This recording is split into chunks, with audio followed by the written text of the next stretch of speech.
Like two pit bulls growling through a fucking fence, Khabib Nurmagomedov and Tony Ferguson have been staring each other down for a long time. UFC 209 is the third time this fight has been booked. The first two fell through due to injury.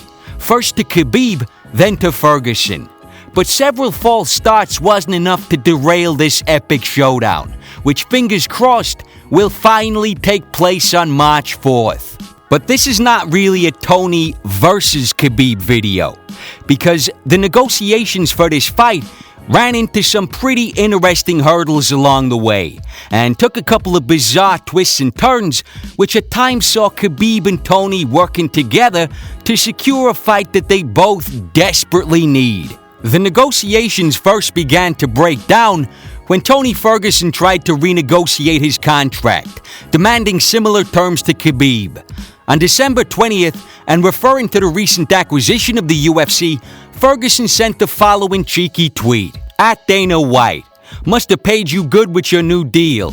You're being fairly paid, now it's my turn. I want this fight, but won't take peanuts. Dana White initially balked at the idea, so we were trying to make that fight. Tony said he will not do that fight unless he makes the same exact money that Khabib makes. Khabib has a different deal. That ain't happening. Count that out. And he began using his favorite new negotiating tactic. I believe the term is fucking people around. He tried to strong-arm Tony by bringing Jose Aldo into the mix as Khabib's new opponent. Now, it is possible that the UFC were seriously considering Khabib versus Aldo. But when you consider that Tony and Khabib are on 9 and 8 fight win streaks respectively, and Max Holloway is on a 10-fight win streak at featherweight, my guess is that Khabib was offered the Aldo fight simply to put pressure on Tony to sign his contract. Aldo versus Holloway and Khabib versus Tony are the fights most people want to see. And those are the fights that will restore some order to the upper echelons of both divisions in McGregor's absence. Anyway, Khabib was well versed in this hardball tactic, having previously been fucked around himself and used as a pawn to lower McGregor and Alvarez fees for UFC 205. According to Abdulmanap, Khabib signed a contract to fight Eddie Alvarez at UFC 205. For $1 million, by the way. Dana White basically confirmed the fight on Twitter, further fucking with Khabib's head, who thought he had just been given an early birthday present. Me and Dana just waiting for Eddie to sign. I promise I will finish you fast and with no pain. I had a very generous birthday gift today. Thanks, Dana White. If you look at Khabib's tweet, it's as if himself and Dana are working together, like a happy little team, best friends. Me and Dana just waiting for Eddie to sign. High five. Thanks, Dana White. Of course, a couple days later, Dana White strolls onto ESPN SportsCenter and coolly announces McGregor versus Alvarez, while Khabib was offered Michael Johnson and his purse went from $1 million to $100,000. All that me and Dana shit was officially over. Understandably furious with the whole fucking thing, Khabib later threatened to keep the UFC out of Russia if he wasn't given a title shot in his next fight. Dana a little bit played games, and use my name. I never forget this. If I don't fight, I'm gonna show how I have power in Russia. And UFC, I don't fight in UFC ever. And UFC never ever go to Russia.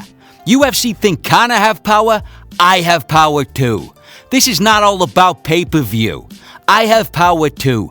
I'm gonna show this power. I mean, it sounds like Khabib was getting ready for a military intervention, but it's easy to see where he was coming from. Complaining about not getting a title shot is one thing, but agreeing to a title shot, signing a contract, having Dana basically confirm it, and then having the rug pulled at the last minute, and your purse drop 90%, that is some cold-blooded, ruthless shit from the UFC.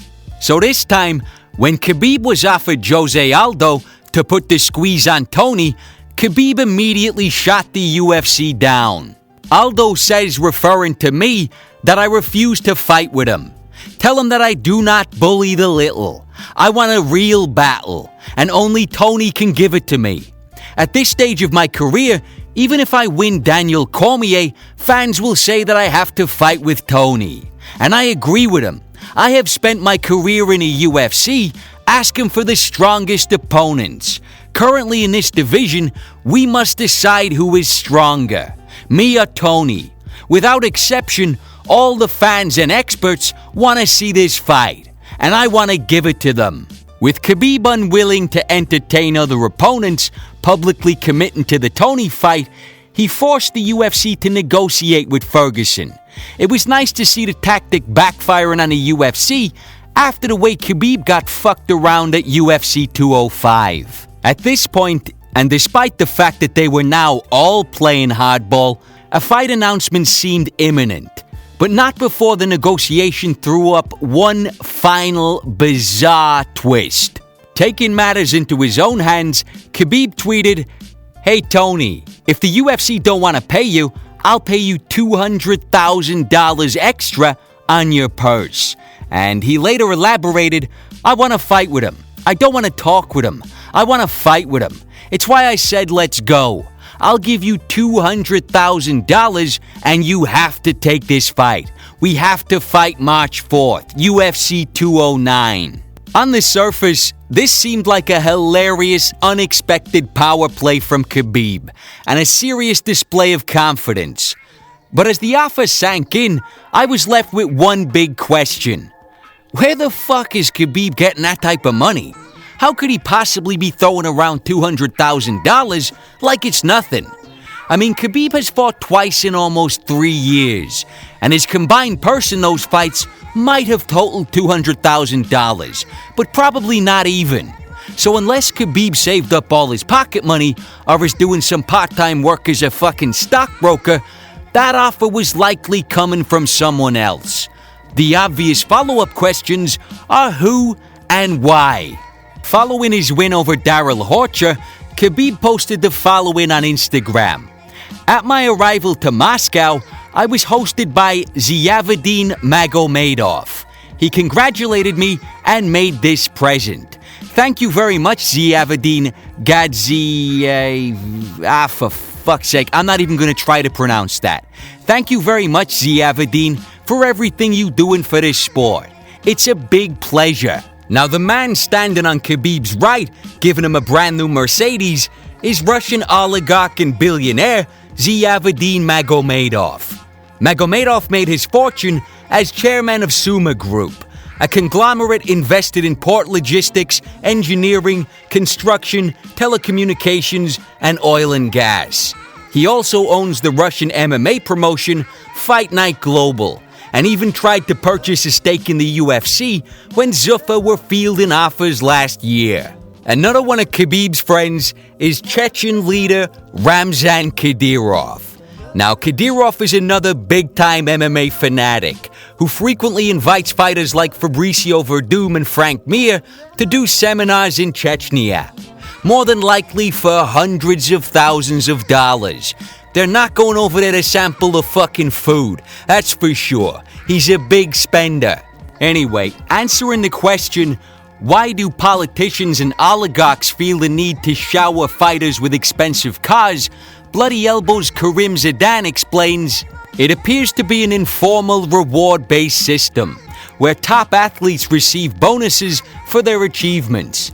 It's particularly common in the North Caucasus, where masculinity and combative success is marketed as essential traits. Sambo specialists, wrestlers, and boxers are considered some of the greatest representatives of the nation, and were elevated to stardom through their international victories. So Khabib has some very powerful friends, prone to throwing large sums of money at MMA. On the surface, his offer to Tony may have seemed funny and ridiculous, but unless Khabib robbed a fucking bank, the offer did give us some insight into just how much those powerful friends are invested in Khabib and the type of money that's getting thrown around like pocket change. When Khabib mentioned, "I'm gonna show how I have power in Russia," this is the power he was talking about, and it is pretty fucking immense. Ferguson's response to Khabib's offer was typical Tony Ferguson. No bullshit. If you've got Khabib willing to sacrifice his life and give me $200,000 of his own money, something's wrong with that shit. I'm not gonna take that guy's money. He's got a family too, so do I. And he's got bills to pay. So I'm not going after Khabib's. All I want is my stuff right and to be compensated for what my numbers prove to be. So let's go, kids. I love this comment from Tony because although the offer from Khabib was likely legit in the sense that the money was on a table, the idea that the UFC would ever entertain a fighter paying his opponent was totally absurd. Recognizing that absurdity, Tony immediately brushed the offer off, bringing the negotiation back to reality. Running out of options, facing a potential stalemate, and with the clock ticking for 2:09, the UFC eventually reached an agreement with Ferguson, and the fight was officially announced in early January. So no more bullshit, no more hardball, the negotiations are over. These two monsters have been on one convoluted, long-ass collision course. On March 4th, we get to see a thunderous, unstoppable force versus a scrappy, relentless, creative fucking whirlwind. As Tony said, let's go, kids. The contracts are signed, the ink is dry, so let's fucking go already.